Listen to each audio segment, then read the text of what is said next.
जब एक भाई अपनी सगी बहन के घर मिलने जाता है, जब उस कमरे में वो पहुंचता है और पहुंचने के बाद दरवाजे को खोलने के बाद जब वो अंदर की तरफ एंट्री लेता है तो अपनी बहन को वो आपत्तिजनक स्थिति में देखता है। यानी एक लड़के के साथ वो देखता है उसको, जिस लड़के के साथ उसने अपनी सगी बहन को देखा था।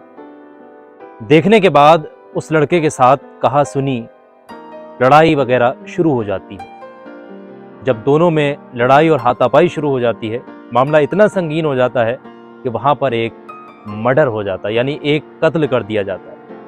और जिस बंदे का कत्ल किया जाता है उसकी बॉडी को ठिकाने लगाने के लिए अब कोई रास्ता नहीं था। तो जिस बेड पर बैठे हुए थे उसी बेड के नीचे एक गड्ढा खोदा जाता है और उस गड्ढे के अंदर उस बंदे की लाश को दबाकर फर्श डाल दिया जाता है, यानी मिस्त्रियों को बुलाया जाता है और नए तरीके से वहां पर फर्श डला दिया जाता है। ये कहानी बहुत रोचक है, आपके रोंगटे खड़े कर देगी। आइए शुरू करते हैं इस कहानी को। दोस्तों, ये सच्ची घटना है झारखंड की। झारखंड में एक गांव है, एक छोटा सा गांव पड़ता है जिसका नाम है बरतुआ।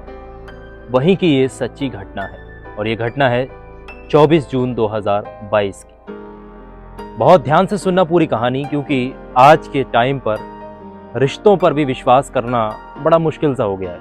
ये कहानी, ये सच्ची घटना सुनने के बाद आपका भी दिल कांप उठेगा। सबसे पहली चीज यहाँ पर जो निकल कर के आती है, एक बंदा है, यानी एक व्यक्ति जिसका नाम नरेश महतू है। नरेश महतू का एक पुत्र है, यानी एक नौजवान लड़का है जिसकी उम्र तकरीबन 21 साल।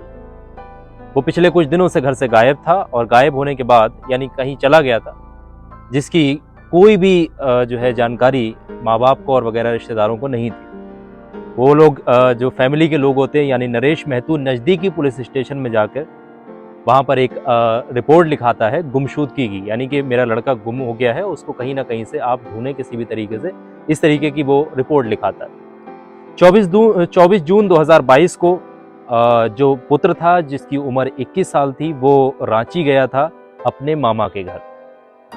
ये पुत्र किसका था? नरेश महतू का। 24 जून को ये अपने मामा के घर गया था। जो मामा का घर था वो रांची में था। लड़का 24 जून को अपने मामा के घर जाता है, तकरीबन एक सप्ताह अपने मामा के घर पे बिताता है। उसके बाद 29-30 तारीख में लगभग वो अपने घर वापस आ जाता है और 30 तारीख को वो दोबारा से गायब हो जाता है। यहाँ से एक नए मोड़ आता है इस कहानी के अंदर। आखिर ये लड़का अब गायब कहाँ हो गया? अभी तक तो लड़का मामा के घर गया था, लेकिन अब ये लड़का कहाँ गायब हो गया? दोस्तों, यहाँ से ये कहानी लेती है एक नया मोड़। दोस्तों, ये कहानी यहीं नहीं रुकती है। तकरीबन 1 महीना गुजरता है, 2 महीने गुजरते हैं और यहाँ तक के तकरीबन 72 दिन, 72 दिन, यानी लगभग 2.5 महीने के पास बीत चुके थे। अभी तक जो लड़का जिसका नाम रोहित है, इसका अभी तक कोई सुराग नहीं लगा था। उसके माँ बाप और तमाम परिवार के लोग थानों के चक्कर काट रहे थे। पुलिस इसको जो है, पुलिस प्रशासन वगैरह इसको लापरवाही से इस घटना को ले रहे थे, कोई सीरियस नहीं था इस मामले को लेकर। लेकिन बेटा, अब जो उसके बाप, यानी कि जो बाप थे उस बेटे के, जो लगातार चक्कर काट रहे थे थाने के, अब उनके सपनों के अंदर, यानी ख्यालों में, रात में अचानक से वो रोजाना बेटा अब सपनों के अंदर आने लगा और वो सपनों में चीख चीख कर ये बोलता था कि मुझे यहाँ से निकालो, कि मुझे यहाँ से निकाल लो। इस तरीके से सपनों में रोजाना जब ये इस तरीके का मामला उनके साथ होने लगा तो पिता जो थे वो बहुत ज़्यादा सीरियस हो जाते हैं और सीरियस हो जाने के बाद वो फिर से पुलिस स्टेशन पहुँचते हैं। पुलिस स्टेशन पहुँचने के बाद पुलिस स्टेशन के बाहर बैठ कर के डेरा डाल देते हैं और उनकी सिर्फ एक ही मांग होती है कि किसी भी तरीके से मेरे इस बेटे को आप ढूंढ कर वापस लाइए, क्योंकि ये मेरा बड़ा लाडला बेटा था और मैं इससे बहुत ज़्यादा प्रेम करता था। इसको किसी भी तरीके से आप वापस लाएं। ये तमाम चीज़ें सुनने के बाद पुलिस के लोग और जो वहाँ पर रहने वाले लोग थे वो भी भावुक हो जाते, यानी वो भी कहीं ना कहीं अब इस केस को सीरियस लेने के लिए तैयार होते हैं। पुलिस लगातार अपने हर एंगल से तहकीकात कर रही थी, हर तरीके से कोशिश कर रही थी, हर खुफिया तरीके से जो भी पुलिस के सोर्सेस होते हैं उनसे खंगाल रही थी कि आखिर 72 दिनों से एक नौजवान लड़का जिसका नाम रोहित, 21 वर्ष की जिसकी उम्र, वो गायब है। आखिर ये कहाँ गया? अभी तक कोई भी पता नहीं लग पाया। दोस्तों, कहते हैं ना कि पुलिस हर एंगल से तहकीकात करेगी, आपके परिवार से भी पूछताछ करेगी, आपके सगे संबंधों से, यानी जिसका आपसे बचपन से लेकर अब तक के, चाहे दोस्ती रही हो चाहे दुश्मनी रही हो, हर तरीके से हर व्यक्ति के साथ पुलिस तहकीकात करती है और इसी तरीके से पुलिस इस केस में तहकीकात कर भी रही थी।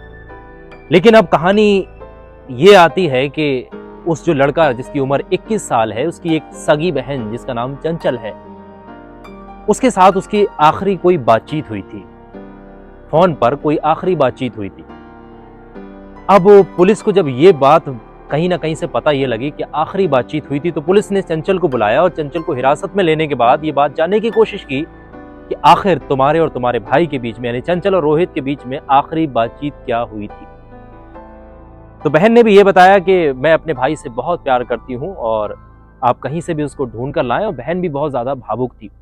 ये तमाम चीज़ें, ये किस्सा कहानियाँ देखने के बाद पुलिस भी उसको जो है दिलासा देती है कि हम बहुत जल्दी आपके जो है इस काम को मुकम्मल कर देंगे, यानी आपके भाई को ढूंढ कर ले आएंगे। दोस्तों, जब चंचल को पुलिस पहली बार हिरासत में लेती है तो चंचल कहीं ना कहीं झूठ बोलती है, यानी कि सारे जो सच है उनको छुपाने की कोशिश करती है। अब पुलिस को कहीं ना कहीं शक हो चुका था चंचल के ऊपर और उस लास्ट बातचीत के ऊपर, क्योंकि पुलिस के सामने कोई लास्ट बातचीत नहीं थी।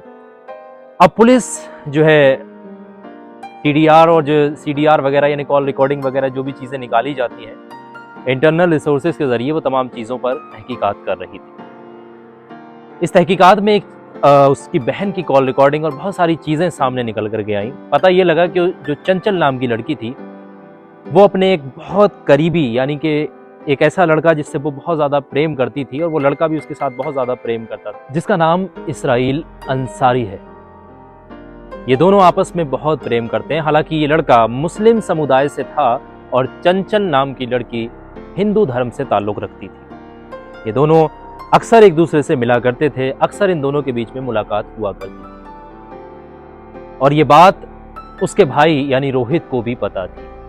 रोहित ने कई बार उसको समझाने की कोशिश भी की अपनी बहन को, लेकिन उसकी बहन कहीं ना कहीं मानने के लिए तैयार नहीं थी।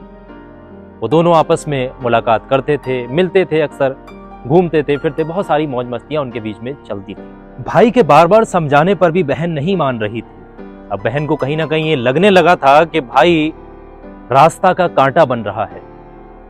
जब बहन को ये लगने लगा तो बहन ने कुछ करने के लिए मन में ठानी, यानी उस भाई को इस रास्ते से, यानी इस कांटे को रास्ते से हटाने के लिए मन और प्लान, दोनों चीज़ें बना ली उसने। जब पूरी प्लानिंग तैयार हो जाती है तो चंचल नाम की लड़की अपने सगे भाई रोहित को एक दिन फ़ोन करके बस स्टैंड पर बुलाती है और जब वो उसको फ़ोन करके बस स्टैंड पर बुलाती है तो भाई को थोड़ा सा आश्चर्य ये भी होता है कि जो बहन अभी तक प्रेम से बात तक नहीं करती थी, लड़ाई होता था, झगड़ा होता था आपस में, आखिर ये इतने प्रेम से आज बात कैसे करने लगी।